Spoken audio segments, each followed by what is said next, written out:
Communism जो साम्यवाद है, तो क्या वास्तव में साम्यवाद का खात्मा हो गया? क्या साम्यवाद का पतन हो गया? यूएसएसआर के डिसइंटीग्रेशन के साथ, उसके विखंडन के साथ लोग मानते हैं कि साम्यवाद खत्म हो गया। वास्तव में पहले कुछ चीजों को समझना पड़ेगा। एक तो कंसेप्ट है फ्रीडम का,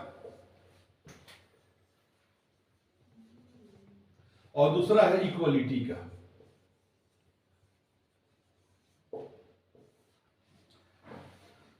स्वतंत्रता, फ्रीडम एक ऐसा चीज है कि किसी को भी अगर फ्री छोड़ दिया जाएगा सोसाइटी में, तो इसमें कुछ जो आदमी जो इफिशियंट होंगे, क्योंकि ऐसा माना जाता है कि ईश्वर ने सबको बुद्धि विवेक बराबर नहीं दी है, तो फ्री छोड़ देने पर अगर सबको फ्रीडम दिया जाएगा तो कुछ वैसे लोग होंगे जो कि बहुत आगे बढ़ जाएंगे, और उन लोगों के पास किसी न किसी रूप में संसाधनों का अधिक संग्रह हो जाएगा, और लोग इतने मजबूत हो जाएंगे कि जो लोग बच जाते हैं उनके स्वतंत्रता को खत्म कर देंगे, उनके फ्रीडम को खत्म कर देंगे। तो फ्रीडम एक ये चीज हो गया कि फ्रीडम का कंसेप्ट हुआ कि फ्रीडम अगर दिया जाता है किसी को भी अनलिमिटेड किसी भी रूप में, तो फ्रीडम ही एक दूसरे की फ्रीडम को बाधित कर देता है। दूसरा चीज हुआ इक्वलिटी, समानता। समानता का जहां तक सवाल है तो समाजवाद का ये मूल आधार है, और समाज की दृष्टि पर समानता की बात आती है और व्यक्ति विशेष की दृष्टि पर फ्रीडम की बात आती है। तो अगर हम ये देखते हैं कि इक्वलिटी की बात, तो अगर सबको अगर इक्वल फुटिंग पर ला दिया जाए तो इसका एक घाटा होता है कि लोगों में फ्रस्ट्रेशन होता है, और जिन लोगों में अधिक टैलेंट होगा, जो लोग अधिक इंजीनियर्स होंगे, वो लोग फ्रस्ट्रेट कर जाएंगे, और फिर उन लोगों को वो इच्छा शक्ति नहीं रह जाएगी कामों को कर सके। इसलिए स्वतंत्रता और समानता दोनों में सामंजस्य हमारे कॉन्स्टिट्यूशन में बैठाया गया है। जैसे कि इंडिया में देखिएगा कि डायरेक्टिव प्रिंसिपल के तहत आर्टिकल 39 के क्लॉज बी और सी में स्वतंत्रता और समानता दोनों में सामंजस्य बैठाया गया है। अब देखा जाए कि जो भी कम्युनिज्म है, समाजवाद है, तो समाजवाद में मुख्य रूप से जो साइंटिफिक सोशलिज्म कहते हैं, तो साइंटिफिक सोशलिज्म का मतलब होता है मार्क्सवाद। अब सोशलिज्म में के कई तरह है। सोशलिज्म में मुख्य रूप से फेमस हुआ मार्क्सवाद के चलते, और जो मार्क्स ने जिन चीजों को दिया उसी को लेनिन ने एक व्यवहार के धरातल पर यूएसएसआर में लाया, और रूस में मुख्य रूप से समाजवाद आया लेनिन के द्वारा, और वह मार्क्स के सिद्धांतों से प्रभावित था। वो जो मार्क्स के जो भी समाजवादियों के जो दो ग्रंथ हैं, एक कहिए कि दास कैपिटल और कम्युनिस्ट मैनिफेस्टो, तो समाजवाद इस रूप में 1917 में आया है यूएसएसआर में, और ये लगभग 90 तक रहा, 1990 तक रहा इस समाजवाद यूएसएसआर में, और इसी के साथ साथ यूएसएसआर का विखंडन भी हो गया। उस समय वहां के जो प्रेसिडेंट थे वो मिखाइल गोर्बाचोव थे, और गोर्बाचोव ने दो चीजें बताई, एक तो नारा दिया, एक ग्लासनोस्ट का और दूसरा पेरेस्ट्राइका का। तो जो ग्लासनोस्ट था यह ओपेननेस था, ओपेननेस, और जो पेरेस्ट्राइका था वो रिकंस्ट्रक्शन था, कि रूस कह रहे हैं जो सोवियत संघ का ओपेननेस है रिकंस्ट्रक्शन। लेकिन इस ओपेननेस, ग्लासनोस्ट और पेरेस्ट्राइका, इन दो चीजों में लोग इतना भाव में बह गए कि लोग यूएसएसआर को ही भूल गए, और यूएसएसआर कई पार्ट में टूट गया। अब हमको ये देखना पड़ेगा कि मार्क्स ने जिस सिद्धांत को खड़ा किया, जैसे कि मार्क्स ने दिया अपना वैज्ञानिक समाजवाद दिया, उस समय इंडिया में महात्मा गांधी भी गांधीवादी समाजवाद की बात करते थे, इंडिया के लोग ऑप्टिस्टिक समाजवाद की बात करते थे। गांधी जी ने अपना थ्योरी दिया कि प्रोडक्शन कोई भी कर सकता है, लेकिन वो अपने आप को ट्रस्टी के रूप में समझे और आवश्यकता से अधिक सामान दूसरे के बीच बांट दे जिनको आवश्यकता है। हमारे वैदिक सिस्टम में भी लोग समाजवाद को के सीड को लोग तलाश करते हैं, और कहते हैं वहां भी कि हमारे पास जो था वो समता मूलक समाज था वैदिक सोसाइटी में शुरू में, और समान वितरण होता था। रीत के अवधारणा जो है कि वरुण ही रीत के रेगुलेटर थे, जो ऋग वेद में कंसेप्ट आया हुआ है। आगे चल के हम देखते हैं कि श्रेणी समाजवाद, गिल्ड सोशलिज्म की बात आई, सिंडिकेट सोशलिज्म की बात आई। ब्रिटेन में एक फेबियन समाजवाद आया। क्योंकि ये सारे मार्क्सवाद को काउंटर करने के लिए समाजवाद संबंधी जो भी कंसेप्ट आए हुए हैं, इसका मुख्य मकसद ये है कि उस क्रांतिकारी समाजवाद को रोका जाए। ऐसे भी जो भी कंस्टिट्यूशन उस दौर में बनने लगे तो सब जगह कम्युनिटी डेवलपमेंट प्रोग्राम शुरू हुआ कि जो भी डाउन ट्रोडन है, जो भी वंचित लोग हैं, जो भी शोषित लोग हैं, जो भी हैवनट हैं, उनके बेनिफिट के लिए कुछ काम किया जाए, नहीं तो पूरे विश्व में समाजवाद आ जाएगा।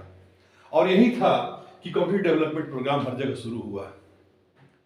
अच्छा, दूसरी बात, मार्क्स के अपने सिद्धांत में भी कुछ कमियां थी। इसलिए कि जीवन में कहा जाता है कि धर्म, अर्थ, काम और मोक्ष ये जीवन में सामंजस्य लाता है। जो कि धर्म और मोक्ष है ये पारलौकिक चीज हो गया, और अर्थ और काम ये लौकिक चीज हो गया। ये जो हुआ सो लोक का चीज हो गया। ये दोनों आदमी परलोक के लिए करता है, धर्म और मोक्ष।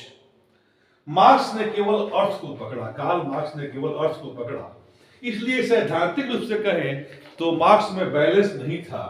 वो जहां केवल एकमात्र वो अर्थ को पकड़ रहा है, केवल इकोनॉमी को पकड़ रहा है, और मनुष्य के सारे संबंध जो कि एक दूसरे से, चाहे वो ब्लड रिलेशन हो या और जो भी जाति के प्रति हो, सेक्स के प्रति जो भी अट्रैक्शन होता है, उन सारे चीजों को हट करके केवल मार्क्स ने एक अर्थ को पकड़ा। तो ये उसका एकांगी एक तरह से कही कि बेस था उसका। दूसरा कि आप ये देखेंगे कि जो मार्क्सवाद जो आया यूएसएसआर में, तो सिद्धांत जब व्यवहार में आया, वो लोग जब शासक बने तो खुद उन लोगों में वही कमियां आ गई जो किसी भी शासक में होती है। पहले लोगों ने एक नारा दिया कि ये मजदूरों का शासन है, लेकिन जो शासन करने वाले भी खुद वैसा ही हो गए जैसा कि पहले के शासक होते थे।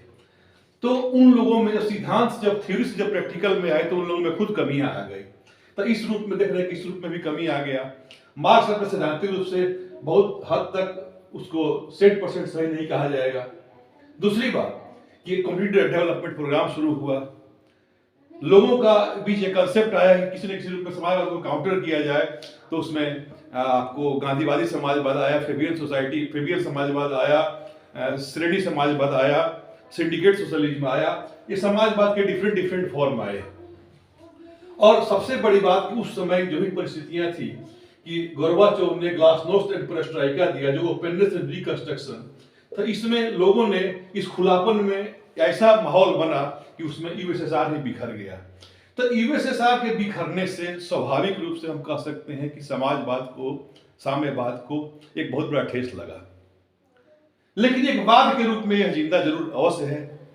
और सबसे बड़ी बात है कि जो मार्क्स ने जो कहा था कि कुछ दिन के लिए इंटरिम गवर्नमेंट आएगी और बाद में स्टेट जो भी होगा, राज्य अपने आप, मतलब ये जो सरकार होगी अपने आप खत्म हो जाएगी, और लोग जो होगा नैतिकता के आधार पर उत्पादन और वितरण करेंगे, और जिसको जितनी आवश्यकता होगी उतना अपना उपयोग करेगा। लेकिन वह इंटरिम गवर्नमेंट से आगे साम्यवाद तक हम पहुंचे ही नहीं। जो भी रसिया की जो व्यवस्था थी, जो रसिया नहीं बल्कि यूएसएसआर की जो भी व्यवस्था थी, तो वहां लोग इंटरिम गवर्नमेंट से आगे, क्योंकि 1917 से लेकर के 1990 तक जो भी व्यवस्था चली वह इंटरिम गवर्नमेंट की ही चली। और इंटरिम गवर्नमेंट का रोल ये था कि जो बचे हुए जो शेष जो बड़े बड़े लोग हैं उन लोगों को खत्म कर दे और फिर इक्वलिटी पूर्ण से आ जाए और सरकार भी नहीं रहे और नैतिकता के आधार पर सब कुछ हो। लेकिन वैसा हुआ ही नहीं, बल्कि वह इंटरिम गवर्नमेंट से व्यवस्था पीछे की ओर लौट गई। तो इस रूप में हम कहते हैं कि हाँ, जो सोशलिज्म था, जो वैज्ञानिक समाजवाद था, वो साम्यवाद तक पहुंचा ही नहीं। अच्छा, ये भी बात है कि समाजवादी जो व्यवस्था रही उस समय, जो रसिया में जो जिसको कि सो कॉल्ड जो साम्यवाद हम कहते हैं, तो बिखरने से अवश्य रूप से, निश्चित रूप से इस व्यवस्था को, इस वाद को, इसको धक्का जरूर लगा, क्योंकि व्यवहारिक रूप से खत्म हो गया। आज भी इक्के दुक्के कई कंट्री में है, जैसे चाइना में भी आज सिंगल पार्टी व्यवस्था है, कम्युनिस्ट पार्टी का रूल है। लेकिन अब वहां भी जो 80s में ही, इंडिया से पहले वहां आर्थिक सुधार शुरू हो गए, जो इकोनॉमिक रिफॉर्म शुरू हो गए, तो समाजवाद ही अपने रूप को बदल लिया। अब जो समाजवाद में मार्क्स मानता था कि जो रिलीजन है वो ओपियम है, अफीम की तरह है, लेकिन वहां भी जाति के नाम पर सेंसस होते हैं। तो इसलिए समाजवाद जहां है ही वहां एक बदले हुए रूप में है, और यूएसएसआर के विखंडन से और वहां कम्युनिज्म के अंत होने से, इंटरिम गवर्नमेंट के खत्म होने से अवश्य रूप से इसको धक्का लगा। फिर भी एक बात के रूप में तो ये रहेगा ही, एक अध्ययन का विषय बनेगा, एक डिबेट का विषय बना रहेगा। तो इन्हीं शब्दों के साथ thank you, have a nice day.